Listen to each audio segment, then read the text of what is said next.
Hello students, जय Shri Ram. Students, मैं assistant professor Nishu Yadav स्वागत करते हूँ एक बार फिर से आप सभी का मेरे इस यूट्यूब चैनल पर। और आशा करती हूँ कि आप लोगों की प्रिपरेशन अच्छी चल रही होगी। आप लोगों का एग्जाम जून में है। एज यू नो, जो भी बीकॉम के लिए पढ़ाई कर रहा है और बीकॉम या बीकॉम ऑनर्स अगर आप लोग कर रहे हैं किसी भी यूनिवर्सिटी से, वैसे अभी मैं इग्नू को स्पेसिफिकली क्यों इग्नू की बुक्स के हिसाब से मैं पढ़ा रही हूँ। लेकिन एज यू नो कि कंपनी लो ही रहता है, चाहे आप किसी से भी, या आप बीकॉम ऑनर्स कर रहे हैं, बीकॉम कर रहे हैं, किसी भी यूनिवर्सिटी से कर रहे हैं, ठीक है। आप लोगों के लिए ये वीडियो यूजफुल रहने वाली है। सबसे पहले तो बच्चों मैं ये बता दूं स्पेसिफिकली इग्नू की, क्योंकि एग्जाम डेट आ चुकी है, जून में आप लोगों की एग्जाम डेट है और मई अभी चल रहा है। तो आप लोगों को अगर एग्जाम पॉइंट ऑफ व्यू से भी चीजें, एग्जाम से पहले मेरी वीडियोस को एक बार ही पढ़ लेंगे, अच्छे से गो थ्रू कर लेंगे।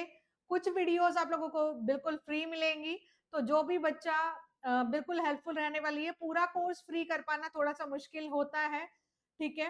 तो आप लोग अगर पूरा कोर्स लेना चाहते हैं, पर्टिकुलर सब्जेक्ट वाइज भी मिल जाएगा आप लोगों को, क्योंकि हर एक बच्चा अलग अलग सब्जेक्ट की डिमांड करता है, तो सब्जेक्ट वाइज आपको कोर्स अवेलेबल है।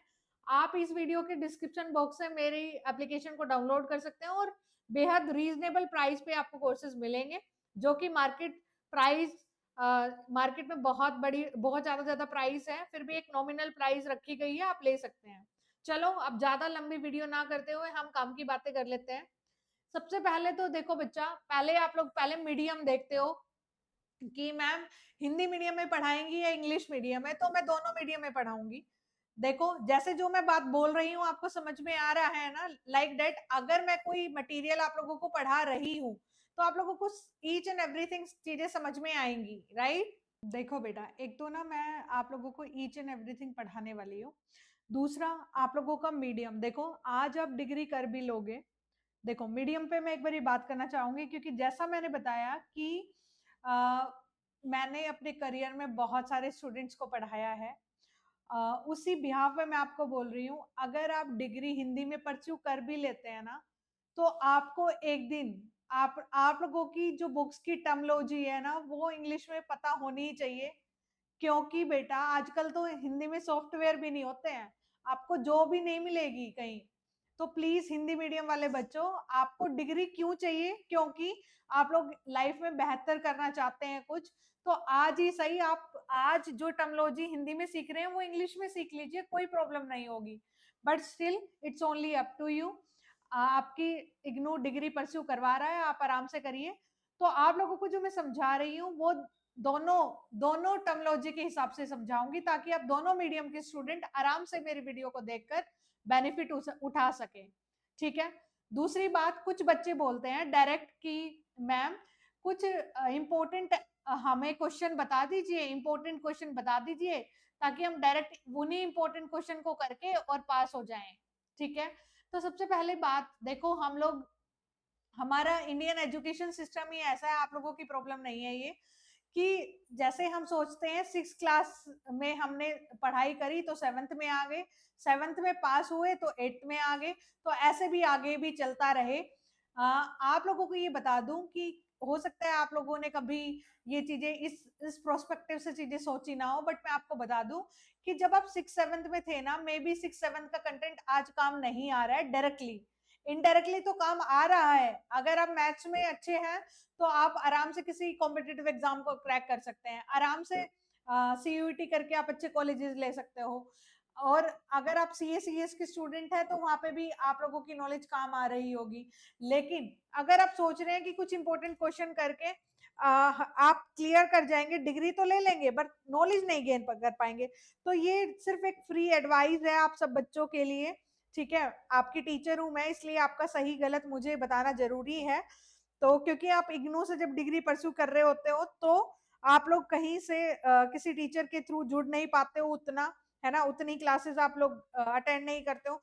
तो मैं आप लोगों को बता रही हूँ कि प्लीज, डिग्री लेना महज पर्पज नहीं होता। मेन पर्पज होता है आप लोगों की जो नॉलेज आप लोगों में आएगी और उस नॉलेज का यूज करके लाइफ में कुछ करना। तो वो नॉलेज तभी आएगी जब आप बुक्स को ईमानदारी से पढ़ेंगे और जो आप लोगों का कोर्स गिवन है उसको, राइट। तो प्लीज बच्चों आराम से पढ़िए, जो मैं पढ़ा रही हूँ उसको पढ़ के जाइए, पास तो होंगे ही, साथ में नॉलेज भी आएगी, ठीक है। तो मैं अकॉर्डिंग टू योर सिलेबस सारी चीजें कवर करवाऊंगी, बिल्कुल बिल्कुल आप लोगों की बुक्स, इवन मैं एक बार तो मैं सोच रही थी कि अलग से नोट्स बना लूं, बट ना मैंने नोट्स को प्रेफर इसलिए नहीं करा, फिर आप लोगों को बुक के दर्शन होंगे ही नहीं, राइट। अब अपने हिसाब से तो बुक खोलेंगे ही नहीं, और इसलिए आपको पता होना चाहिए आपकी इग्नू ने कौन सी बुक लगा रखी है, और कैसे आप लोगों को पढ़ना है, और कैसे क्रैक करना है एग्जाम्स को, ठीक है। तो देखो चलो शुरुआत करते हैं। आप लोगों का जैसे मैंने पहली वीडियो में आप लोगों को बता चुकी हूँ कि आप लोगों का सिलेबस जो है वो ब्लॉक यानी कंपनी लोगों का सिलेबस, टोटल ब्लॉक कितने हैं आप लोगों के, टोटल ब्लॉक 5 हैं, और इनके अंदर 5 ब्लॉक के अंदर कितनी यूनिट है, 20 यूनिट है। तो आप लोगों को हर हर अकॉर्डिंग टू यूनिट में सारी चीजें पढ़ाने की कोशिश करूंगी, आप लोगों को समझ में आएगा, ये मैं सोच के चल रही हूँ। देखो बेटा, ब्लॉक 1 पूरी एक वीडियो में कंप्लीट हो जाए ये तो मुझे मुश्किल लगता है, क्योंकि थ्योरेटिकल पोर्शन है, टाइम लेती है, लेकिन फिर भी जितना हो सकेगा ब्लॉक 1 की जितना भी ज्यादा से ज्यादा कंटेंट है वो इस वीडियो में कवर करवाने की कोशिश करूंगी, राइट। तो बने रहिएगा वीडियो में, हिंदी मीडियम हो चाहे इंग्लिश मीडियम हो, सभी के लिए यूजफुल रहने वाली है। देखो सबसे पहले जो ब्लॉक 1 का जो पहला जो ब्लॉक 1 है वो है कंपनी एंड इट्स फॉर्मेशन के बारे में, जो कि मैं पहली वीडियो में आप लोगों को एक बार बताया था पूरा। तो इसमें यूनिट नंबर 1 क्या है आप लोगों की, देखो ध्यान से सुनिए। ब्लॉक 1 में कितनी यूनिट है, टोटल यूनिट है 5। Unit number 1 nature and types of companies, public and private companies, third है प्रमोटर, फोर्थ है आप लोगों की प्रमोशन, और फिफ्थ है आप लोगों की अथॉरिटी अंडर कंपनीज एक्ट 2013। तो इन सब के बारे में हम लोग पढ़ने वाले हैं, जितना इस वीडियो में कवर हो पाएगा, बाकी हम नेक्स्ट वीडियो में कवर करेंगे। बट आप लोगों को इतना बोल रही हूँ, मेरी वीडियोस को देखने के बाद आपको एग्जाम से डर नहीं लगेगा, it's my promise to you, right. चलो चलते हैं। Nature and types of company, सबसे पहले ये पता होने से पहले ये पता होना चाहिए कंपनीज होती क्या है, ठीक है, कंपनीज क्या होती हैं, ठीक है। ऐसे ही हिंदी मीडियम वालों के लिए मैंने बताया कंपनी और उसका गठन, कंपनी के प्रकृति और प्रकार, सार्वजनिक निजी कंपनी, प्रवर्तक, कंपनी का गठन, और कंपनीज एक्ट 2013 पूरा गिवन है ये। और हम लोग पहले मीनिंग से पढ़ेंगे कि क्या मतलब है, कंपनी होती क्या है, तभी तो हम इसकी फॉर्मेशन के बारे में पढ़ पाएंगे। फॉर्मेशन मतलब निर्माण कैसे होता है बेटा, फॉर्मेशन का मतलब क्या होता है, निर्माण कैसे हुआ है कंपनी का, राइट। तो ये चीज के बारे में पढ़ना, राइट, उसे बोलते हैं फॉर्मेशन ऑफ कंपनीज। तो हम चलो एक से एक एक करके सारी चीजें पढ़ने की कोशिश करेंगे, और आई होप आप लोगों को समझ में भी आएगा। और मीडियम कोई मैटर नहीं करता है, मैं आपको फिर से बता रही हूँ, आप लोगों को चीजें समझ में आती है, बस वही समझ में आनी चाहिए। फिर आपको लिखने का ढंग है कि कौन सी भाषा में आप लिख रहे हैं। हो सकता है आप आज तक आपको किसी टीचर ने ये बोला ना हो, लेकिन मैं आप लोगों को बोलना चाहूंगी, मीडियम मैटर नहीं करता है, अगर आप कौन सी मीडियम में वो हो तो, बट आपको नॉलेज होनी चाहिए, राइट। बट हिंदी मीडियम वालों को मैं एक सजेशन बार बार दे रही हूँ कि प्लीज हो सके तो अपनी इंग्लिश में ही परस्यू करें। देखो बेटा, सबसे पहले इंट्रोडक्शन, कंपनीज एक्ट, जैसे आप लोगों ने 11th में पढ़ा होगा एक बारी, forms of business organisation, forms of business organisation यानी बिजनेस ऑर्गेनाइजेशन के प्रकार, ठीक है, बिजनेस शॉर्ट में लिख रही हूँ, फॉर्म्स ऑफ बिजनेस ऑर्गेनाइजेशन यानी बिजनेस ऑर्गेनाइजेशन के प्रकार। तो प्राइवेट और पब्लिक दो प्रकार के होते हैं, प्राइवेट और पब्लिक, राइट। तो जब प्राइवेट में पढ़ते हैं तो पहले पढ़ते हैं सोल प्रोप्राइटरशिप। सोल प्रोप्राइटरशिप मतलब बेटा हिंदी में बोलते हैं एकाकी व्यापार, ठीक है, एकाकी व्यापार। और फिर उसके बाद आप लोग पढ़ते हो पार्टनरशिप, पार्टनरशिप मतलब साझेदारी, राइट, पार्टनरशिप। और फिर उसके बाद आप पढ़ते हो प्राइवेट में कंपनीज। तो ये सारी आप लोगों की होती है कंपनी, कंपनी आप लोगों की प्राइवेट पब्लिक दोनों हो सकती है। लेकिन आप लोगों को ये बताना चाहती हूं मैं कि सोल प्रोप्राइटर अकेले बंदे का बिजनेस है, रजिस्टर कराए ना कराए उसकी मर्जी होती है। पार्टनरशिप एक्ट 1932 के अकॉर्डिंग रजिस्टर करा लो तो अच्छा होता है, ना कराओ तो भी कोई दिक्कत नहीं है। लेकिन कंपनीज एक्ट 2013 कहता है अगर कोई बंदा कंपनी बनाना चाहता है ना तो उसे पहले रजिस्ट्रेशन ही करवाना पड़ेगा। तो वही है कि कंपनीज एक्ट कौन सा है, 2013 चल रहा है, इससे पहले 1956 था। तो अभी आप लोग कौन सा पढ़ेंगे, कंपनीज एक्ट 2013। कब आया, प्रेसिडेंट ने यानी राष्ट्रपति ने 29 अगस्त को नोटिफाइड किया, और 30 अगस्त 2013 को आ गए। इसमें 470 सेक्शन और 7 शेड्यूल है, ठीक है। और पहले जो 1956 का जो एक्ट था उसमें 658 सेक्शन थे और इतने शेड्यूल थे, 15 शेड्यूल थे, ठीक है। तो ध्यान रखना है आप लोगों को। अब उससे पहले भी बहुत सारे जो अमेंडमेंट हुए हैं, उसके बाद भी बहुत अमेंडमेंट होते रहते हैं, आए दिन होते रहते हैं। अमेंडमेंट मतलब चेंजेस, ठीक है। देखो कंपनी का क्या मतलब होता है, कंपनी का सिंपल सा मतलब है, जब कंपनी का मतलब होता है जब दो जने एक साथ, कंपनी मतलब क्या, कंपनी मतलब ये कि जब दो जने एक साथ बैठ के रोटी खाते हैं उसे कंपनी बोलते हैं, रोटी का टुकड़ा आपस में बांट के खाते हैं। तो ये तो हो गया नॉर्मल भाषा में, राइट। कंपनी का अर्थ क्या है नॉर्मल भाषा में, साधारण भाषा में कहूं तो कंपनी का अर्थ है जब एक रोटी जब सारे सब कोई मिल बांट के खाते हैं एक रोटी को, ठीक है। लेकिन जब मैं अपनी कॉमर्स की भाषा में बात करूं कंपनी क्या है, तो ये क्या है, एसोसिएशन ऑफ पर्सन है, जो जो किसी ऑब्जेक्ट के द्वारा बनाई गई है, कोई कंपनी किसी ऑब्जेक्ट के द्वारा, यानी कोई ऑब्जेक्ट यानी ऑब्जेक्टिव के लिए बनाई गई है। समझ रहे हो आप। जब आप पर्टिकुलर डेफिनेशन पढ़ते हैं तो आपको समझ में आता है कि कंपनी, एक फेमस डेफिनेशन होती है वो मैं आप लोगों को दिखाती हूँ। हाँ ये रही, जो चीफ जस्टिस मार्शल ने बोला, यही आप लोग डेफिनेशन यानी अपनी क्या बोलते हैं परिभाषा लिख सकते हैं। A company is a person, artificial, invisible, intangible, existing only in the eyes of law। कहता है कंपनी एक अलग से एक पर्सन होता है, पर ऐसा पर्सन है जो दिखाई नहीं देता, आर्टिफिशियल होता है, दिखाई नहीं देता, इनविजिबल, इंटेंजिबल, दिखाई नहीं देता, टच नहीं कर सकते, बट एग्जिस्टिंग होता है, यानी होता है नजर में किसके, लॉ के, कानून की नजर में एक ऐसा पर्सन होता है जो आर्टिफिशियल होता है, इंटेंजिबल होता है, इनविजिबल होता है, जो अपने बिहाफ पर प्रॉपर्टी को खरीद सकता है, बेच सकता है, उसकी अपनी कॉमन सील होती है, परपेचुअल सेसेशन होता है। तो यानी इस डेफिनेशन को आप याद कर सकते हो, फेमस है ये लॉर्ड हेने की। अ company is N incorporated association which is artificial person created by law having a separate entity with a perpetual cessation and a common seal. कि कंपनी एक क्या है, लॉ की नजर में एक ऐसा पर्सन है जो जिसका रजिस्ट्रेशन होता है, जो आर्टिफिशियल पर्सन होता है, जो कानून के द्वारा बनाया जाता है, और उसकी एक सेपरेट एंटिटी होती है। और परपेचुअल सेसेशन का मतलब क्या होता है कि कोई भी मेंबर आए मरे जाए कहीं भी जाए, लेकिन कंपनी चलती रहेगी, और हर कंपनी की अपनी एक कॉमन सील होती है, राइट। तो ये है एक प्रॉपर डेफिनेशन, ठीक है। फिर है कंपनी और वर्सेस बॉडी कॉर्पोरेट में क्या अंतर होता है, जैसे आप हिंदी में भी आप लोग पढ़ सकते हैं, ये या तो ये याद कर लो, इसका अर्थ यह है कि कंपनी और गैर आर्थिक पूर्ति उद्देश्यों के लिए गठन नहीं किया जा सकता, ठीक है। आर्ट के लिए लाभ के लिए जो संस्थाएं बनाई जाती है वो कंपनी होती है, ठीक है। तो ये भी साथ में ये वाली डेफिनेशन याद कर लो, कंपनी एक निगमित संस्था है जो कानून द्वारा निगमित एक कृत्रिम व्यक्ति, अपना अलग अस्तित्व और जिसका शाश्वत उत्तराधिकार वह सर्वमुद्रा है, ये याद रखेंगे आप लोग। अब है कंपनी बनाम निगमित निकाय, इन दोनों में क्या अंतर है और क्या है ये दोनों चीज, ये दोनों टर्म है क्या एग्जैक्टली exactly? देखो बेटा, इन दोनों टर्म्स में आप लोगों को ना कभी भी कंफ्यूज नहीं होना है। सबसे पहले जरूरी है जानना कि बॉडी कॉर्पोरेट है क्या, ठीक है। एक सेकेंड मैं इंग्लिश वाला निकाल देती हूँ। कंपनी वर्सेस बॉडी कॉर्पोरेट, यानी आप लोगों का कौन सा एक निकाय बोला हिंदी में, कंपनी बनाम निगमित निकाय। तो आप लोग हिंदी मीडियम वालों यहाँ पे लिख लो कंपनी वर्सेस निगमित निकाय, ठीक है। तो आप लोगों को प्रॉब्लम नहीं होगी कि मैं हमने हिंदी में नहीं बताया। वेट अ मिनट बच्चों, कई बार लिखने में प्रॉब्लम हो जाती है, वेट अ मिनट। कोई बात नहीं, आप खुद से लिख सकते हो, निगमित निकाय, ठीक है।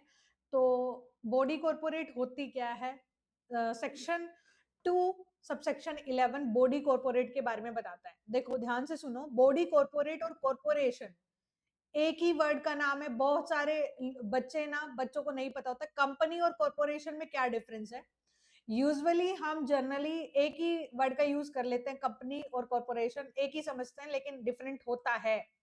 सुनो, जितनी भी जो भी कंपनीज जिनके अपने स्पेसिफाई एक्ट होते हैं, जो रजिस्टर्ड अपने एक्ट के थ्रू होती है, उन सबको बोलते हैं बॉडी कॉर्पोरेट, राइट। क्या बोलते हैं, बॉडी कॉर्पोरेट। और एक चीज सुनो आप लोग कि बॉडी कॉर्पोरेट एक वाइड टर्म है और कंपनी एक छोटी टर्म है। क्या है, बॉडी कॉर्पोरेट एक वाइड टर्म है, कंपनी एक छोटी टर्म है। कैसे, देखो बॉडी कॉर्पोरेट के अंदर क्या क्या चीजें इंक्लूड होती हैं। बॉडी कॉर्पोरेट लिख लो बेशक से, या निगमित निकाय, बॉडी कॉर्पोरेट आप पेपर में भी बना के आ सकते हो, के अंदर इंक्लूड है दोनों, क्या, कंपनी भी और कॉरपोरेशन भी, कॉरपोरेशन भी। कॉरपोरेशन और कंपनी में क्या डिफरेंस है? कंपनी कौन सी होती है? जो कंपनीज एक्ट 2013 के अकॉर्डिंग रजिस्टर्ड होगी, ठीक है। और कॉरपोरेशन कौन सी होगी बेटा? जिनके अपने एक्ट होंगे, जो कंपनीज एक्ट के अकॉर्डिंग तो रजिस्टर नहीं होगी। तो बॉडी कॉर्पोरेट एक बड़ा टर्म है, कंपनी एक छोटी टर्म है, सिंपल सी बात है। बॉडी कॉर्पोरेट में कंपनी भी इंक्लूड है और कॉर्पोरेट भी। अब इस चार्ट से आप लोग बहुत सारी चीजें लिख सकते हैं। देखो, मेरा पढ़ाने का तरीका थोड़ा सा अलग है, भले ही मैंने इग्नो की बुक यूज करी है, लेकिन आपके साइड बाय साइड मैं आपको बोलूंगी कि पेज में नोट्स बनाते हुए चलें, ताकि जो मैं आपको बोल रही हूँ, देखो हो सकता है मैंने वीडियो की स्टार्टिंग में ना बोला हो, बट मैं आपको बोल रही हूँ, अभी बोल रही हूँ। प्लीज वीडियो को पॉज करिए, नोटबुक पेन लेकर आइए। अगर वास्तव में आप अच्छे मार्क्स लेना चाहते हैं, आप अच्छे से चीजों को पढ़ना चाहते हैं, तो ठीक है। तो आप लोग सीधे के सीधा, जो मैं बीच में नोट्स बनवाते हुए चलूंगी, जो आप लोगों को बताया है, वो आप लोग बना सकते हैं। और फिर बाद में आप लोगों को पूरी बुक पढ़ने की जरूरत नहीं है, रिवीजन आप लोग कर लेंगे, राइट। और ऐसे ही मैं अपने पेड कोर्सेज में पढ़ाती हूँ। ये तो free, I hope free video है, ठीक है। तो आप लोग पढ़ते हुए चलिए। देखो, तो बॉडी कॉर्पोरेट में क्या क्या इंक्लूड है, क्या क्या नहीं इंक्लूड है। एक कोऑपरेटिव सोसाइटी जो रजिस्टर्ड होती है, कोऑपरेटिव सोसाइटी, यानी cooperative society is not a body corporate. याद रखना है, हमेशा पूछा जा सकता है ऐसा question. any other body corporate not being a company defined in this act, जो कंपनीज के अंदर जो डिफाइंड है, वो भी इसी के अंदर आती है। बॉडी कॉर्पोरेट दो तरह की होती है, कॉर्पोरेशन सोल अकेली और एग्रीगेट। बहुत सारी कॉर्पोरेशन का ग्रुप हो सकता है या फिर अकेला भी हो सकता है, right. A corporation sole is a body corporate single person who is right of some office function, like आप लोगों के प्रेसिडेंट, गवर्नर, ये क्या होते हैं? बॉडी कॉर्पोरेट का पार्ट होते हैं। एक corporation sole is not a body corporate for a purpose of the companies act 2013। इसने यही बताया कि बॉडी कॉर्पोरेट का मतलब यही नहीं होता कि वो कंपनीज एक्ट 2013 के अकॉर्डिंग रजिस्टर्ड हो। वो स्टिल लीगल पर्सन होता है, ठीक है। As such it is a member of a company, ठीक है, जैसे मेंबर हो कंपनी का। और एग्रीगेट का मतलब होता है जब ग्रुप ऑफ पर्सन टुगेदर, सारे के सारे एसोसिएट होते हैं एक सिंगल पर्सन के तहत, they form a single person, like limited company, a trade union. Trade union है, ट्रेड यूनियन बॉडी कॉर्पोरेट क्यों है? क्योंकि रजिस्टर्ड है, उनका अपना अलग एक्ट है, और ये बॉडी कॉर्पोरेट मानी गई, राइट। फिर उसके बाद है आप लोगों का, आई होप आप लोगों को, यानी सिंपल सी बात है, कॉर्पोरेशन और body corporate is wider term than company, ये बात सच है, ठीक है। तो आप लोगों को याद रखना है। कंक्लूजन में, जो incorporated outside India with in the definition of body corporate आती है, ठीक है। जो यानी in conclusion, because of inclusion of a company incorporated outside India within the definition of body corporate, a number of provision companies act apply such as companies, for example 330 foreign companies, ये सारी body corporate के अंदर आती है। I hope clear है, आप लोगों को समझ आया है। यानी पहला हमने क्या पढ़ा? पहला टॉपिक हमने एक डेफिनेशन पढ़ी, कंपनी क्या है, कंपनी का मीनिंग पढ़ा, फिर डेफिनेशन पढ़ी, और उसके बाद फिर हमने तीसरा टॉपिक हमने पढ़ा क्या बेटा, कि कंपनी और बॉडी कॉर्पोरेट में क्या अंतर है। आप लोगों को साथ साथ में ये चीजें मैं लिखवाती हुई चलूंगी, ताकि आप लोगों को क्लियर हो कॉर्पोरेट में क्या अंतर है। आई होप क्लियर है, आप लोगों को समझ में आया है। अब इस कंपनी या सिटीजन, क्या कंपनी एक सिटीजन है? इस चीज का भी देखो, आपको कंटेंट क्लियर होएगा, आप क्वेश्चन के आंसर खुद दे देंगे। बहुत सारे बच्चे बोलते हैं मैम क्वेश्चन, इंपॉर्टेंट क्वेश्चन बता दीजिए। अगर आप लोगों ने बचपन में ये किया होता कि आप लोग कहानी पढ़े बिना ही पूछ लिया होता, राजा का बेटा कौन था, तो राजा के 3 पुत्र थे, कहानी पढ़ ली तो आराम से आप बता सकते हो ना। सीधा राजा के पुत्र राजा की पुत्री रटने लगोगे तो रटना कितना रटा मारोगे। तो ऐसे ही कंटेंट को एक बार क्लियर कर लो, फिर उसके बाद क्वेश्चन तो आप खुद ही कर लेंगे, इतने बड़े हो चुके हैं आप लोग, राइट। देखो, देखिए बेटा, क्या कंपनी नागरिक है, इसके ऊपर बहुत लंबी सारी डिस्कशन चली, बहुत सारे केसेस हुए। जैसे पहला केस हैवी इंजीनियरिंग मजदूर union versus state of Bihar, इनके बीच में हुआ। फिर और उसके बाद state trading company versus TSO हुआ, सीटीओ हुआ, ये 1969 में केस हुआ। अगर जिस बच्चे को ये चीजें समझ में आ रही है, और कंपनी लॉ में आप कि किस केस में ये कहा गया, अगर ये लिखते हैं तो आपके मार्क्स और अच्छे बढ़ जाते हैं। आप लोगों को अच्छे मार्क्स कैसे लेने हैं उसकी तरकीब भी मैं बताती हुई चलूंगी, राइट। तो सबसे पहले हम इस चीज का आंसर करेंगे कि इस कंपनी या सिटीजन, जैसे हिंदी में पूछा गया क्या कंपनी एक नागरिक है, तो इस चीज का आंसर करना ये अपना भारतीय संविधान के अकॉर्डिंग कंपनी एक नागरिक नहीं है। ध्यान से सुनो। हाँ, अभी डेफिनेशन में हमने ये पढ़ा company is artificial person. Artificial मतलब जो सांस नहीं ले सकता, जी नहीं सकता, खा नहीं सकता, ऐसे। तो ऐसे भारतीय संविधान ने कंपनी को नागरिक नहीं माना है बहुत सारे केसेस के थ्रू, जिसमें ये हुए हैवी इंजीनियरिंग मजदूर, इसके अलावा भी बहुत सारे। और लास्ट में कंक्लूजन यही किया गया कि क्योंकि ये सांस नहीं ले सकती, खा नहीं सकती, इसके अपने राइट्स नहीं है इसके ये फिर किसी ने बोला कि ये तो कंपनीज एक्ट 2013 में ये बोला गया ये आर्टिफिशियल पर्सन है, इसके अपने राइट्स और ड्यूटीज है। तो सबने बोला हाँ होता है, लेकिन फिर लास्ट में कंक्लूजन क्या निकाला कि भाई जैसे एक नागरिक, क्योंकि कंपनी का तो खरीदना बेचना होता है ना, आए दिन होता है, आप अखबारों में पढ़ते रहते हैं कि एक कंपनी खरीदी गई है ना, मारुति ने सुजुकी को खरीद लिया, हीरो ने होंडा को खरीद लिया, ऐसे मर्ज हो गया, खरीदना, यही तो सुनते रहते हैं। अगर कंपनी नागरिक होता तो नागरिकों का खरीद बेच थोड़ी ना होता है।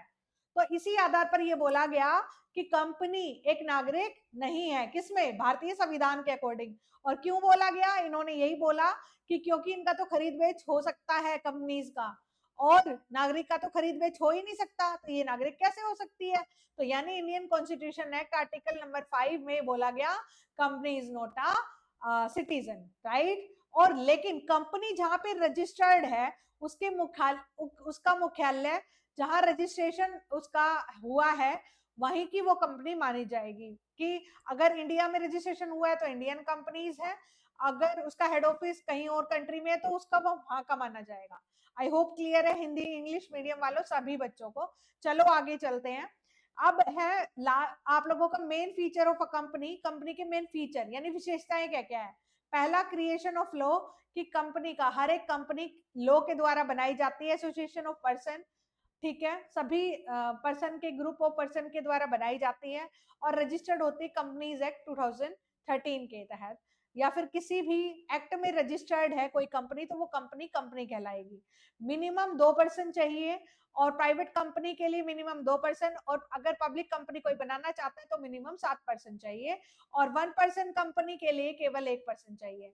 ठीक है, तो आप लोगों को याद रखना है क्रिएशन ऑफ लॉ यानी कानून के द्वारा बनाई जाती है मिनिमम 2, प्राइवेट के केस में, प्राइवेट कंपनी के केस में मिनिमम 7, पब्लिक के केस में, पब्लिक कंपनी के केस में, और 1% कंपनी के केस में कितने, 1 ही होना चाहिए। ओपीसी के केस में मिनिमम 1 होना चाहिए। आई होप क्लियर है बेटा।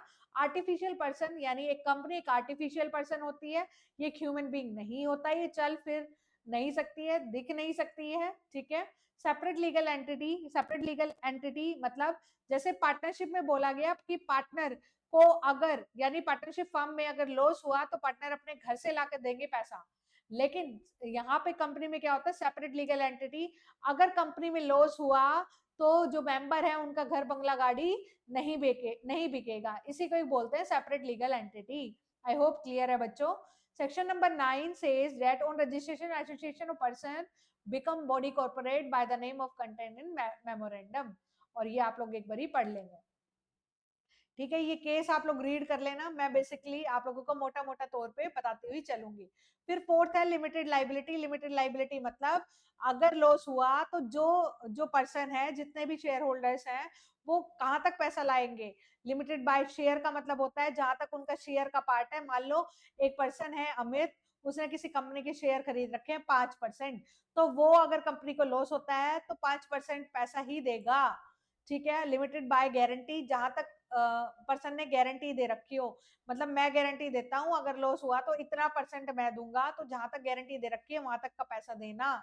और लिमिटेड बाय गारंटी बाय अगर अनलिमिटेड लाइबिलिटी, अगर कंपनी को लॉस हुआ तो घर बंगला गाड़ी सब कुछ बेच के भी पैसा दूंगा, उसे बोलते हैं अनलिमिटेड लाइबिलिटी होना।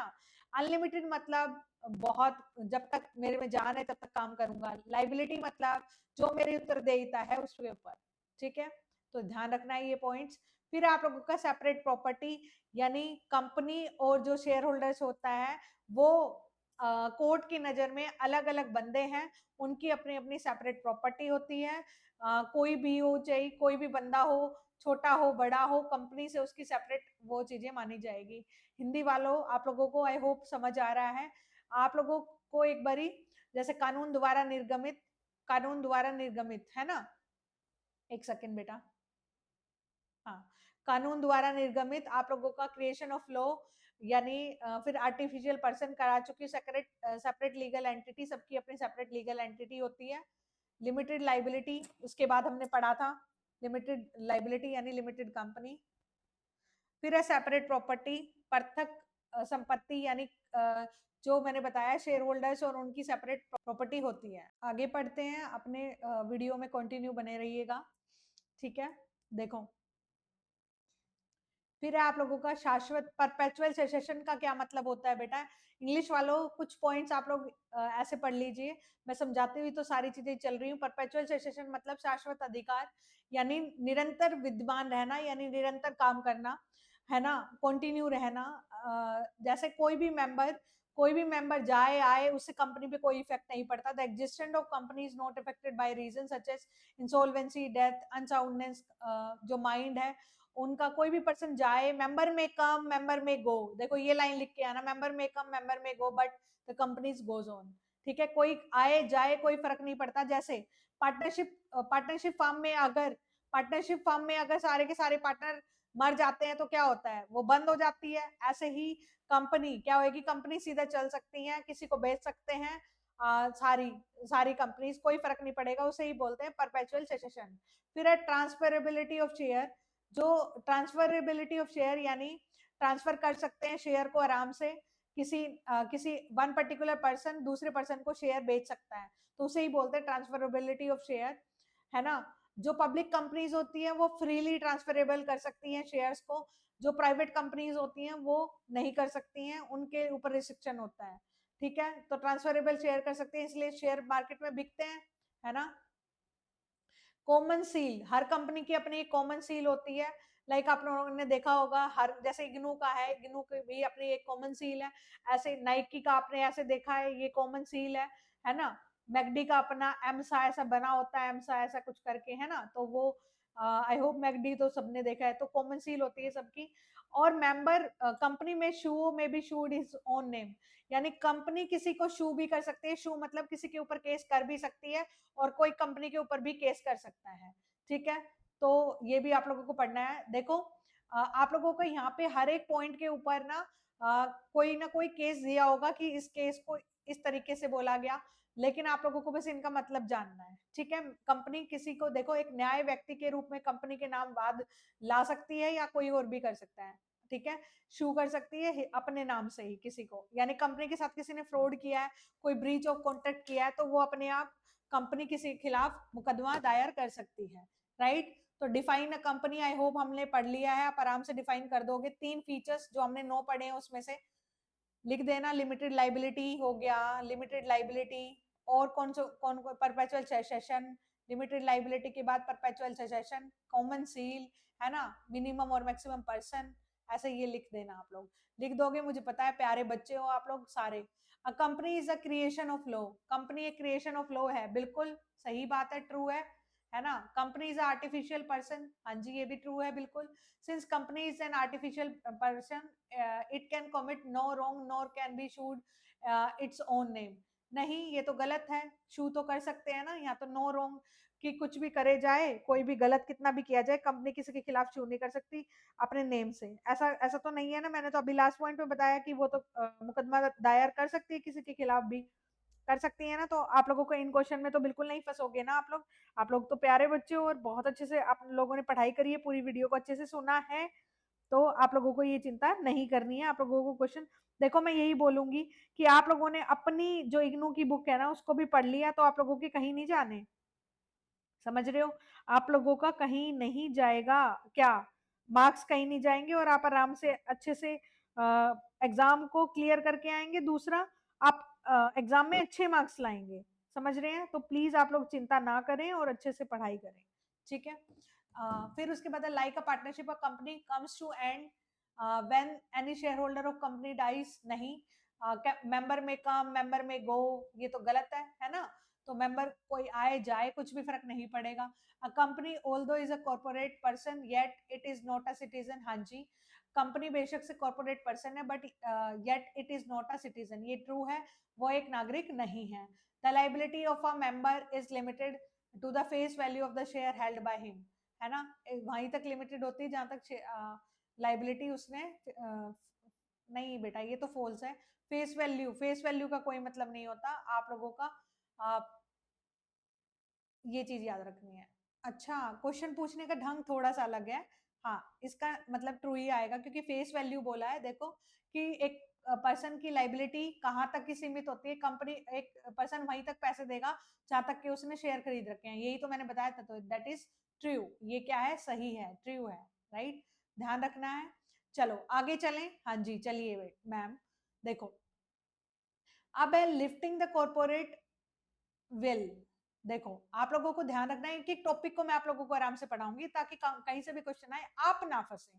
देखो बेटा इसमें ना ये वाला टॉपिक क्या है, लिफ्टिंग द कॉर्पोरेट वेल, ठीक है, तो ये क्या है, ये हिंदी में बोलते हैं निगमन का आवरण हटाना, यानी एक बात बताती हूँ, आवरण मतलब घेरा, राइट, और निगमन मतलब निगम का, ठीक है, निगम का, और जो आप लोगों का निगमन का आवरण हटाना मतलब, देखो ध्यान से सुनो, ये टॉपिक इंपॉर्टेंट है, हो सकता है आपका पेपर में क्वेश्चन मिले और आपको समझ ही नहीं आएगा ये है क्या, बट आपको मैंने क्या बोला, मैं आपकी हर प्रॉब्लम का सोल्यूशन हूं ना, तो ऐसे सुनो मेरी बात ध्यान से।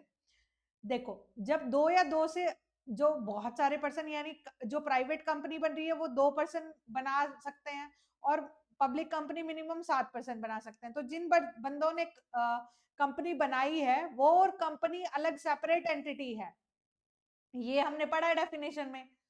लेकिन क्या होता है, लेकिन अल्टीमेट काम तो यही यही बंदे कर रहे हैं ना, है ना, यही 7 बंदे, यानी पब्लिक कंपनी मान के चलते हैं तो 7 बंदे काम कर रहे हैं ना, तो कोर्ट इनको मान रहा है कि एक ही मतलब ये दोनों अलग अलग बंदे हैं और अलग अलग ही मान के चलते हैं, लेकिन जैसे ही कंपनी के अंदर कुछ गलत दिखाई देता है, लाइक इनका कुछ तो जाना नहीं है, अल्टीमेट कंपनी बंद हो जाएगी।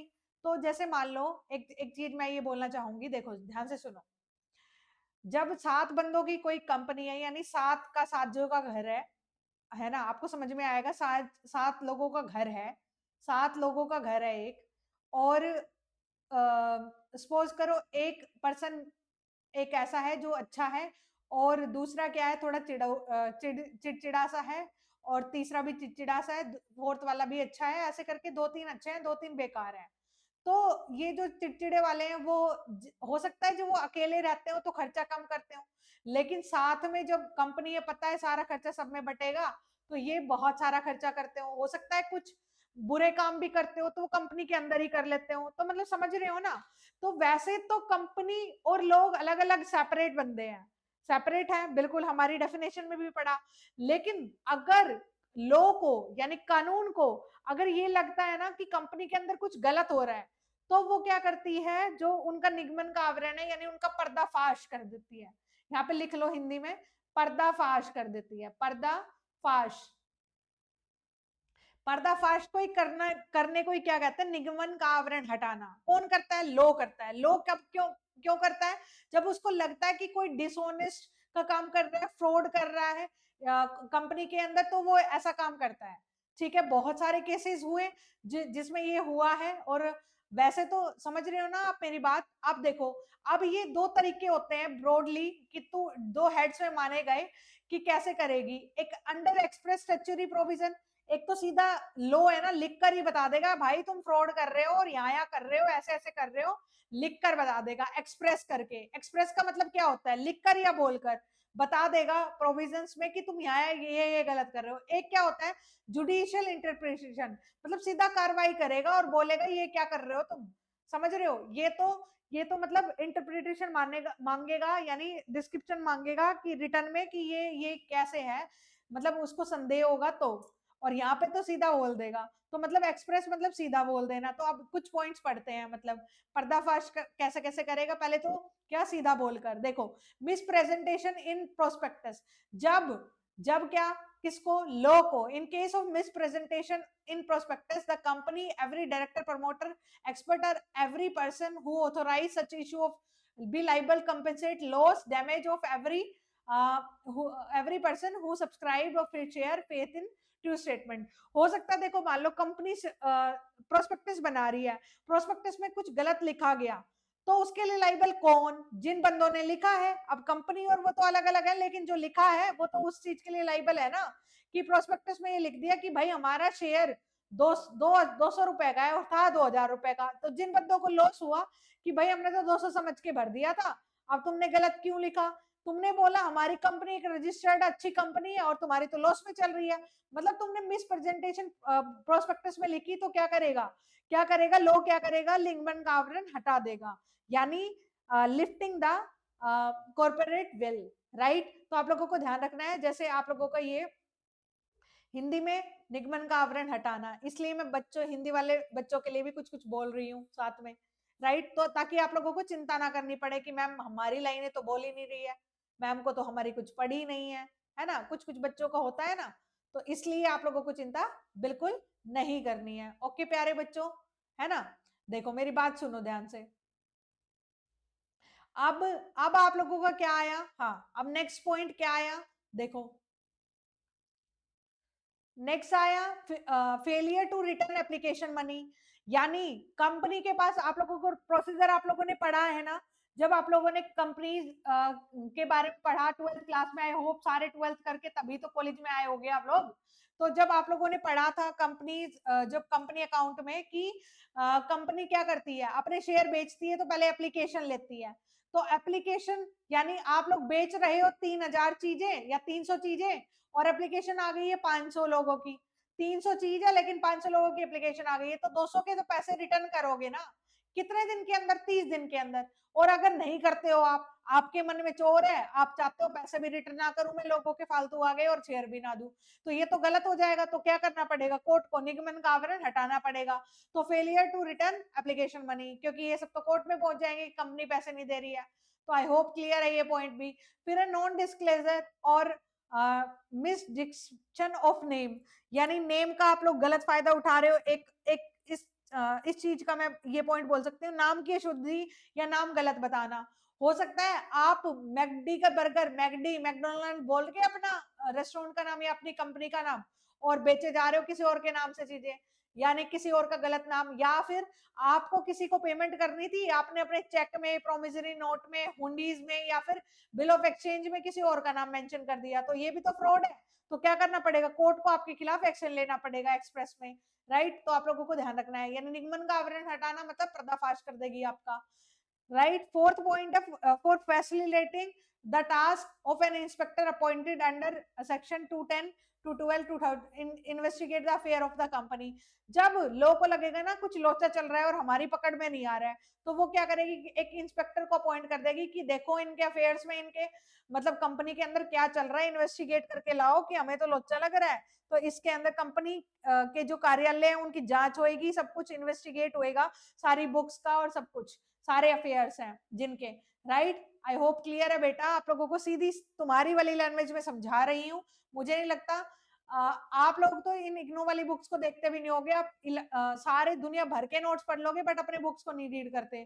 तो इसलिए मैंने सीधा आप लोगों का देखो नोट्स आप लोग खुद से बना सकते हो आराम से, बट आप लोगों को एक बुक पढ़ने के बाद अपना जो आप लोगों की ऑथोराइज बुक गिवन है ना, उससे एक बार रीड करके जाने की बात ही अलग कुछ होती है, कि आप लोग कॉन्फिडेंट होते हैं, फुली कॉन्फिडेंट कि मुझे, हाँ मुझे पूरी बुक आती है, समझ रहे हो।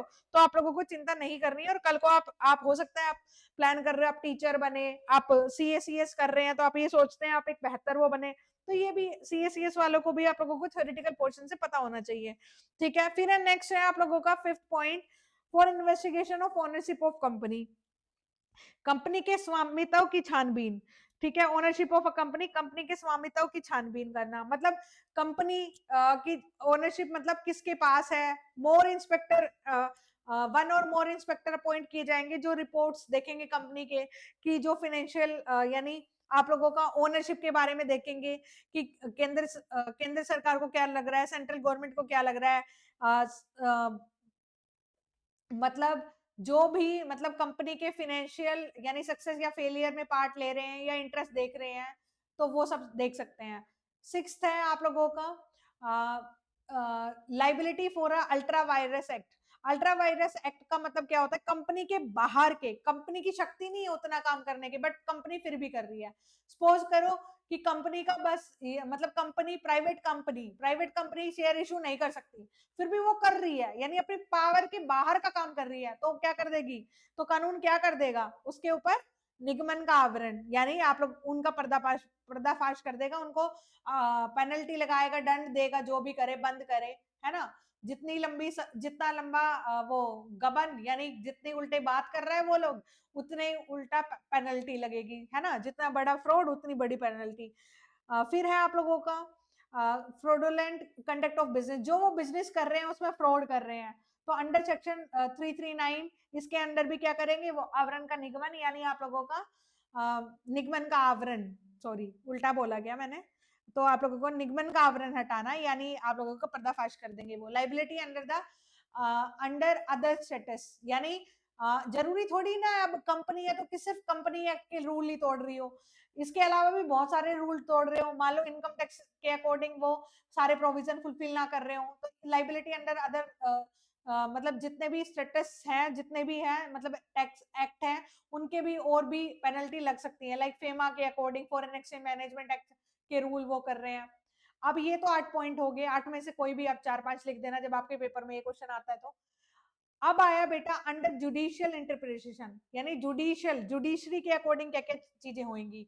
देखो ऊपर वाले में एक्सप्रेस प्रोविजन थे ये आप लोगों के, देखो ऐसे ये वाले ऐसे केसेस है जुडिशियल वाले, जुडिशियल इंटरप्रिटेशन, जो कि आपको सीधा सीधा तो नहीं पता चलेंगे, बट उसमें से कुछ केस को हम देख सकते हैं, और इसके भी आवरण हटाना जरूरी है, यानी इसका भी पर्दाफाश करना जरूरी है, क्योंकि ये ना बहुत अहित कर सकती है, बहुत लोगों के साथ फ्रॉड कर सकते हैं। कुछ ऐसे केसेस हैं जैसे प्रोटेक्शन ऑफ रिवेन्यू, लाइक बहुत सारे लोग ना टैक्स को बचाने के लिए बहुत सारी चीजें करते हैं, फ्रॉड वाली चीजें, लाइक कंपनीज आप लोगों का इम्प्रॉपर रिवेन्यू को बचाने के लिए, यानी डिविडेंड नहीं देते हैं, या फिर मतलब जो भी मतलब बहुत सारे केसेस ऐसे होते हैं जब वो अपने डिविडेंड या फिर मतलब इन सबको बचाने के लिए, टैक्स को बचाने के लिए बहुत बड़ी जो बहुत अर्न कर रहा है, लेकिन बहुत ज्यादा पैसे अर्न कर रहा है, फिर भी वो क्या करेगा, टैक्स से अवॉइड करना चाहता है टैक्स को, और उसके लिए वो कंपनी क्रिएट कर लेता है लीगली अपने नाम से, ताकि वो ये बता दे कि इतना खर्चा है मेरा तो कहाँ से दे दूं मैं। तो ये भी क्या प्रोटेक्शन ऑफ रिवेन्यू, यानी अपने अपने पैसों को बचा रहा है, अपने रिवेन्यू को दिखाना छुपाना चाह रहा है। प्रिवेंशन फ्रॉड और इम्प्रॉपर कंडक्ट, यानी फ्रॉड कर रहा है किसी के साथ, कि भाई किसी भी तरीके से जानबूझ के भी फ्रॉड करते हैं बहुत सारे लोग, कि कोर्ट के थ्रू कोई ऐसे किसी कस्टमर के साथ, है ना। देखो इसमें आप लोगों को एक एग्जांपल देना चाहूंगी कि कैसे फ्रॉड, जैसे ना इसमें एक केस दिया हुआ है होन का केस, जो मेरे को एकदम याद आ गया, क्लिक हो गया।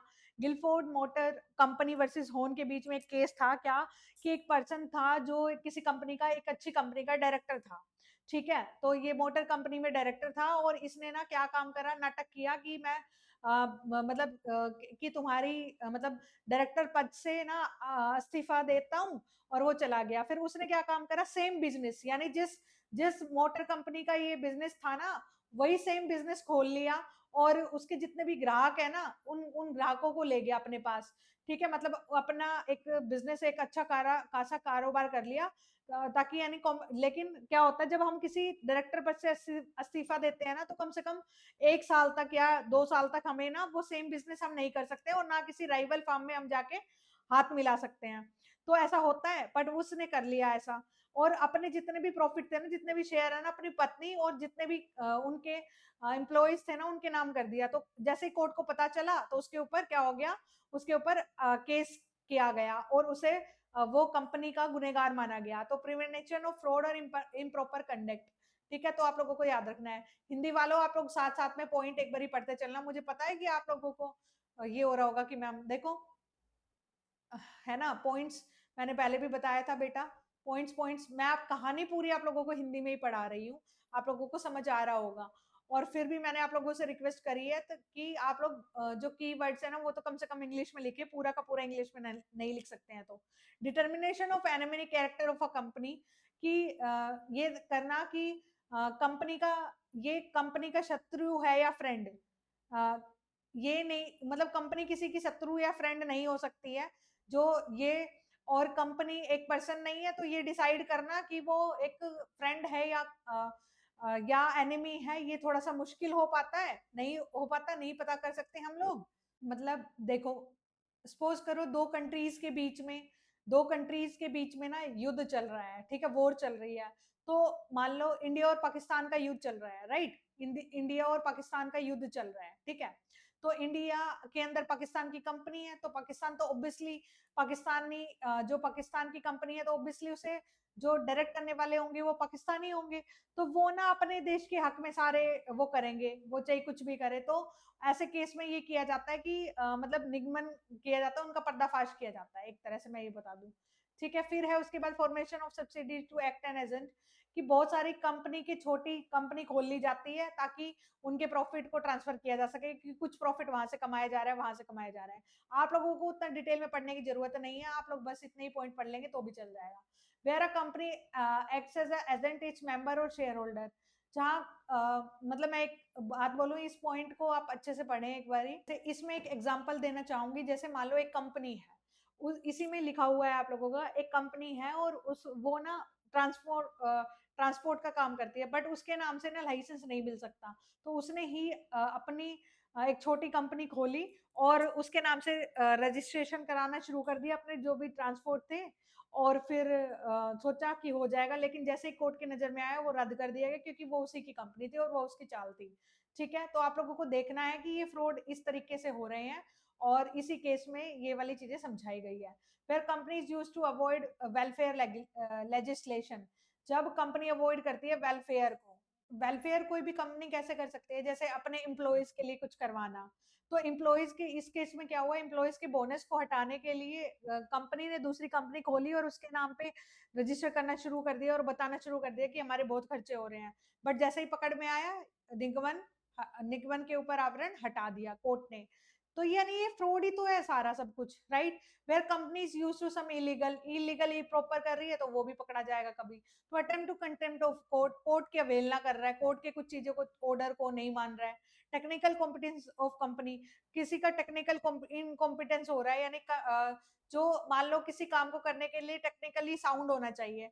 मान लो सपोज करो कि कोई कंपनी है जो ऑनलाइन पेपर कंडक्ट करवाती है, तो ऑनलाइन पेपर कंडक्ट करवाने के लिए उसके पास साउंड जो कंप्यूटर है वो अच्छे कंप्यूटर्स होने चाहिए, बट उसके पास वही नहीं है, तो टेक्निकल कॉम्पिटेंस हो गया ना, जो मतलब एक इनकम्पिटेंस हो गया, यानी वही नहीं है, तो राइट। तो इस केस में ये भी फ्रॉड है, ठीक है, समझ आ रहा है आप लोगों को। तो वही है कि ये बोला गया कि जो प्रमोटर है और कंपनी है वो एक ही माना जाएगा। प्रमोटर अगर वेल एजुकेटेड है, उसके पास पूरी कॉम्पिटेंसी है, तो ही कंपनी मानी जाएगी, अदरवाइज फ्रॉड माना जाएगा। 11th है, कंपनी धोखा कर रही है या धोखा या दिखावा है, जहां कंपनी केवल धोखा या दिखावा है, ठीक है, शैम एंड क्लोक बोल सकते हैं आप, ठीक है। तो जहां कंपनी धोखा या दिखावा है, जहां पे सपोज करो एक ही डायरेक्टर है और उसकी मेंबर फैमिली से, यानी डायरेक्टर है उसकी फैमिली के नाम पे बहुत सारी कंपनीज है, वो क्या मानी जाएगी, एक ही मानी जाएगी, और बाकी फ्रॉड के लिए बनाई गई है ये माना जाएगा, राइट। तो आप लोगों को ध्यान रखना है ये चीजें। देखो बेटा, बहुत ज्यादा लंबी नहीं कहानी है, बस सिंपल सा मैंने आप लोगों को बताया कि जब भी क्या कंपनी को लगेगा कि लॉ को लगेगा कि कुछ गलत हो रहा है, तो वो पर्दाफाश करने के लिए क्या करेगी, पर्दाफाश करने के लिए क्या करेगी, मैंने बताया, इंग्लिश में बताया था आप लोगों की जो टर्म था, लिफ्टिंग द कॉर्पोरेट वेल, और निगमन का आवरण हटाना, यानी पर्दाफाश करना किसी भी कंपनी का। दो तरीके से हो सकता है, दो मेन तरीके मैंने आप लोगों को बताए थे, आई होप आप लोगों को याद है, अभी अभी हमने पढ़ा है। एक तो under express statutory provision, statutory provision के थ्रू एक्सप्रेस करेगी, और दूसरा क्या करेगी, बताओ दूसरा क्या करेगी, दूसरा एक और जो हमारा ऑप्शन है वो क्या करेगी, डिस्क्रिप्शन देगी, ठीक है, डिस्क्रिप्शन के थ्रू, यानी आप लोगों को मैं बोल दूं, एक्सप्रेस प्रोविजन के अंदर 7-8 पॉइंट थे, और उसके बाद अंडर जुडिशियल इंटरप्रिटेशन, ठीक है, इंटरप्रिटेशन करेगी। ठीक है, तो अब है अंतर है किसके बीच में, कंपनी और पार्टनरशिप के बीच में। आई होप बच्चों आप लोगों को सारी चीजें समझ में आ रही हैं। देखो यूनिट नंबर 1 जल्दी हम कंप्लीट कर लेंगे। देखो कंपनी और पार्टनरशिप में क्या अंतर है। सबसे पहले कंपनी का रजिस्ट्रेशन कंपलसरी है, यहीं पे बता देती हूँ, कंपनी का रजिस्ट्रेशन कंपलसरी है, पार्टनरशिप का नहीं है। पार्टनरशिप का ऑप्शन है, करवाओ तो अच्छी बात होगी, ना करवाओ तो चल जाएगा, right. Minimum mode of creation सबसे पहले यही बताया है ऑप्शन में, मोड ऑफ क्रिएशन कैसे खुलता है। तो पहले पार्टनरशिप के लिए तो एक एग्रीमेंट कंपलसरी है, agreement. Registration of a partnership is not compulsory, लेकिन जो कंपनी है उसका रजिस्ट्रेशन कंपलसरी है। कौन सा एक्ट, 2013 के एक्ट के। और पार्टनरशिप को रजिस्ट्रेशन कराओ चाहे ना कराओ, ठीक है कोई बात नहीं, लेकिन एग्रीमेंट कंपलसरी है। मेंबरशिप क्या, मिनिमम मेंबर पार्टनरशिप के अंदर 2 होने चाहिए, और minimum number of partner in private में भी 2 होने चाहिए, और पब्लिक में 7 होने चाहिए। मैक्सिमम कितने, जो आप लोगों का मैक्सिमम पार्टनर कितने हो सकते हैं पार्टनरशिप में, मैक्सिमम नंबर पार्टनर 50 है, और जो पब्लिक कंपनी है उसमें नो लिमिट है। ठीक है, तो ऐसे ही आप लोगों का जो लीगल स्टेटस है, जो आप लोगों का लीगल स्टेटस मतलब जो पार्टनरशिप है, जो पार्टनरशिप है वो तो सेपरेट नहीं होते ना, मतलब पार्टनरशिप और उसके बंदे पार्टनर, पार्टनरशिप के अंदर जो काम करते हैं वो पार्टनर होते हैं ना, पार्टनर वो एक ही एंटिटी माने जाते हैं। अगर पार्टनरशिप में लॉस हुआ तो पार्टनर का घर बंगला गाड़ी सब बिकेगा, लेकिन कंपनी एक सेपरेट लीगल एंटिटी होती है, इनकी जो लाइबिलिटी है वो लिमिटेड होती है। लाइबिलिटी ऑफ मेंबर ये भी बता चुके हैं, सेम ही है, liability of member every share holder की लिमिटेड होती है, लेकिन जो जितने भी पार्टनर्स होती हैं उनकी अनलिमिटेड पार्टनर लाइबिलिटी होती है। ठीक है, आप लोगों को ध्यान रखना है ये बात। ट्रांसफर ऑफ शेयर, जो पब्लिक कंपनी है वो फ्रीली ट्रांसफरेबल शेयर कर सकती है, लेकिन पार्टनरशिप में जो पार्टनर है वो ट्रांसफर या शेयर सेल नहीं कर सकते बिना कंसेंट की, अदर पार्टनर की बिना सलाह से। परपेचुअल सेसेशन, कंपनी में कोई आए मरे जिए लेकिन कंपनी चलती रहेगी, बट पार्टनर के केस में अगर सारे पार्टनर इंसॉल्वेंट हो गए, मर गए, तो पार्टनरशिप फर्म बंद हो जाएगी। आई होप बेटा हिंदी में ही पढ़ा रही हूँ, आप लोगों को रीड कर लेना, हिंदी मीडियम वाले बच्चों वहां से। ठीक है, मैनेजमेंट, मैनेजमेंट यानी जो पूरा काम है जो कंपनी का, वो बोर्ड ऑफ डायरेक्टर करते हैं मैनेजमेंट, लेकिन पार्टनरशिप फर्म में एवरी पार्टनर, हर एक पार्टनर एक दूसरे का एजेंट और क्या होता है, प्रिंसिपल होता है, वो आप लोगों ने पढ़ा है। ठीक है, बीओडी कौन होते हैं, सबसे पहले मैं आप लोगों से एक क्वेश्चन पूछना चाहूंगी, बीओडी बड़े होते हैं या शेयर होल्डर। तो शेयर होल्डर बड़े होते हैं, शेयर होल्डर कंपनी के मालिक होते हैं, इनके द्वारा अपॉइंट किए गए कुछ पर्सन बीओडी होते हैं, जो रूटीन में क्या होते हैं, पूरी कंपनी का काम देख रहे होते हैं। एजेंसी रिलेशनशिप, शेयर होल्डर के बीच में कोई एजेंसी रिलेशनशिप नहीं होता, लेकिन पार्टनर, हर पार्टनर के बीच में, partner is bond by all the acts of other partner done with in the scope of, जितने भी पार्टनर हैं जो आपस में कोई भी काम करेंगे वो एक दूसरे के लिए लाइबल होंगे। प्रॉपर्टी, जो in case of company, property of a company is the name of the company, जो कंपनी की प्रॉपर्टी होगी वो खुद कंपनी के नाम पे होगी। It doesn't belong to the individual share holder of a company, किसी एक इंडिविजुअल शेयर होल्डर के नाम से नहीं होगी। लेकिन जो आप लोगों का इन केस ऑफ पार्टनरशिप, जो पार्टनर है वो ज्वाइंट ओनर होंगे किसी भी प्रॉपर्टी के। ठीक है, स्ट्रेचुरी रिक्वायरमेंट क्या क्या हो सकती है आप लोगों की, देखो देखो स्टैच्यूरी रिक्वायरमेंट क्या क्या होती है, आप लोगों को पता है कि जो कंपनी है, आगे हम पढ़ेंगे इसी के बारे में, कंपनी क्या होती है, एक ऑडिट फाइल करना जरूरी होता है, चार्टेड अकाउंटेंट के द्वारा स्टैच्यूरी बुक्स बनानी जरूरी होती है, लेकिन इसमें ऐसा कुछ नहीं होता, पार्टनरशिप फर्म में कोई स्टैच्यूरी रिक्वायरमेंट होती नहीं है, तो आप लोगों को ध्यान रखना है ये भी चीजें। ठीक है, ध्यान रखोगे मेरे प्यारे बच्चों। वेट अ मिनट, हाँ जी, हाँ बेटा एक सेकंड रुकना, ये सब हम पढ़ चुके हैं, गलती से पेज फोल्ड हो गया। हाँ जी, ठीक है, पावर्स आप लोगों को पता है किसके, कंपनी में पावर क्या होती है, शेयर होल्डर्स की अपनी पावर होती है ना। एक सेकेंड,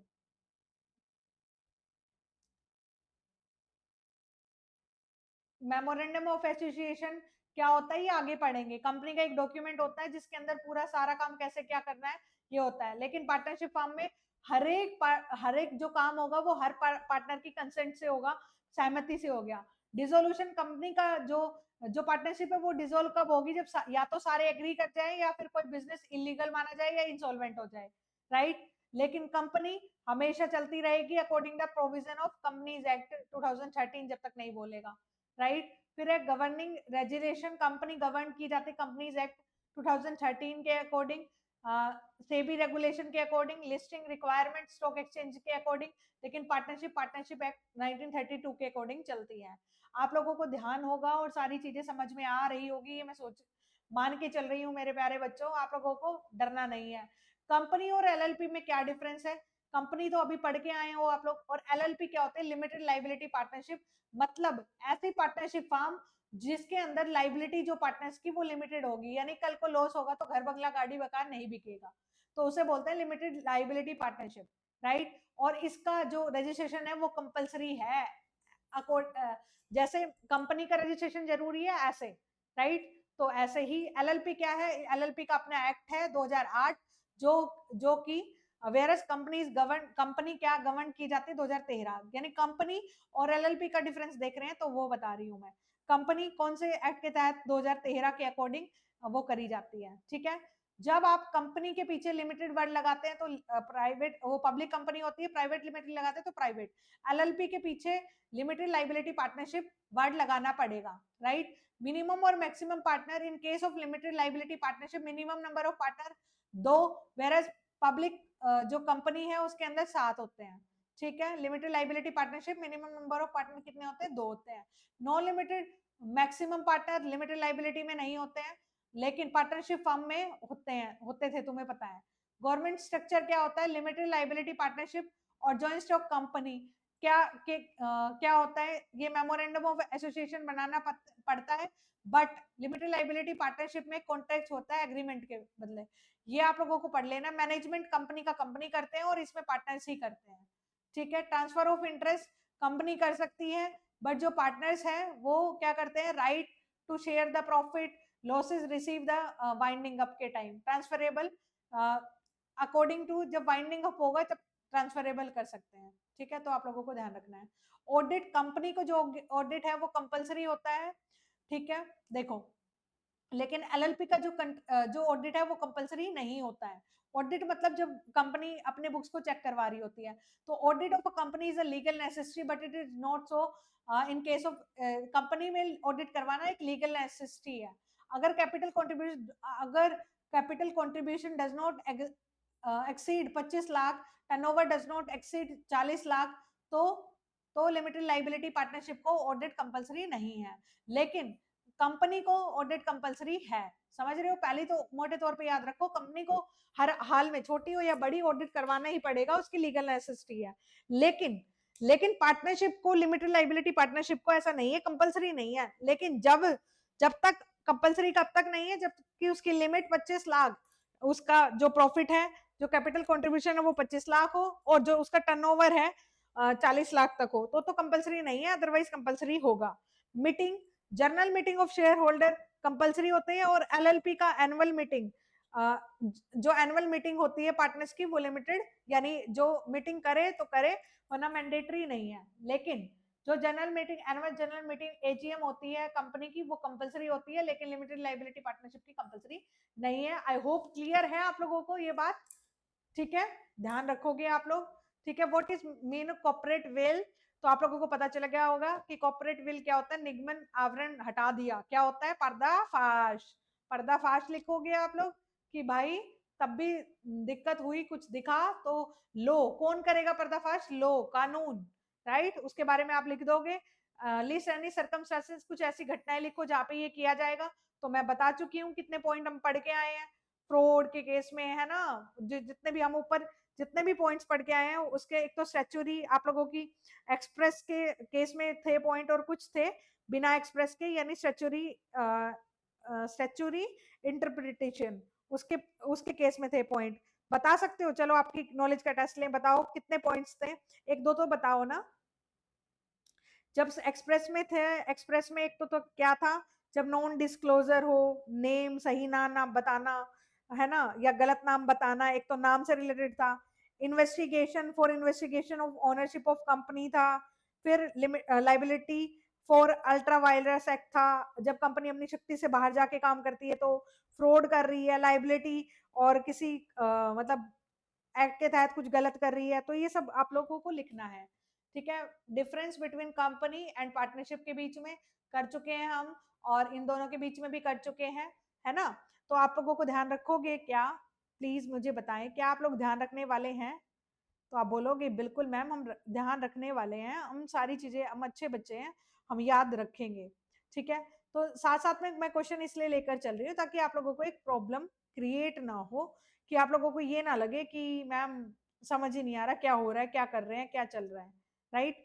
आप लोगों को अपना क्वेश्चंस, अपनी सारी चीजें, देखो बेटा, हम लोगों को ना साथ साथ में चीजों को कवर करते हुए इसलिए चलना चाहिए ताकि बाद में बहुत ज्यादा हमारे ऊपर क्या क्रिएट ना हो, भार, एक तरह का बोझ, राइट। तो यानी हमने ना ऑलमोस्ट 1 घंटे में पूरा ये चैप्टर कवर कर लिया, यूनिट नंबर 1 का फर्स्ट पार्ट। और आशा करती हूँ कि आप लोगों को इजी लैंग्वेज में हिंदी और इंग्लिश मीडियम दोनों सभी स्टूडेंट्स को समझ में आया होगा। ठीक है, अब हम जो टाइप्स ऑफ कंपनीज हैं वो नेक्स्ट क्लास में पढ़ने वाले हैं। जिन भी बच्चों को समझ आ रहा हो, आप मेरा फुल कोर्स देख सकते हैं मेरी एप्लीकेशन पे जाके, इस वीडियो के डिस्क्रिप्शन बॉक्स में आप लोगों को मिल जाएगा, और बहुत ही मतलब नॉमिनल प्राइस पे अवेलेबल है। ठीक है, बाकी अगर आप ना भी लेना चाहें तो आप इसी तरीके से चीजों को कवर करें, रीड करें, समझें। बाकी आप लोग अगर बाद में वीडियो को देख रहे हैं तो आप 1x या डबल स्पीड पे भी देख सकते हैं। आप पेपर से पहले कवर करके जाएं, आपको पेपर से डर नहीं लगेगा। और मैं यही बोल रही हूँ कि पेपर के डर से पहले आप लोगों को ये पता होना चाहिए कि कल को आज हमने नहीं पढ़ा, फिर कल तो बिल्कुल ही नहीं पढ़ेंगे और हमारी नॉलेज रह जाएगी जीरो। ठीक है, तो ठीक है बच्चों, नेक्स्ट क्लास में हम यूनिट नंबर 1 का जो सेकंड टॉपिक है टाइप्स ऑफ कंपनीज, वो कवर कर लेंगे। यानी एक यूनिट के लिए 2 वीडियो मैं बनाऊंगी, राइट। तो ऐसे ही आप लोगों की सारी चीजें एक दिन कवर हो जाएगी अच्छी तरीके से। ठीक है स्टूडेंट्स, मैं निशु यादव एंड करती हूँ इस वीडियो का, मिलती हूँ किसी नेक्स्ट ऑडियो वीडियो या लाइव क्लास में। तब तक पढ़ते रहिए, मुस्कुराते रहिए। जय श्री राम मेरे प्यारे बच्चों।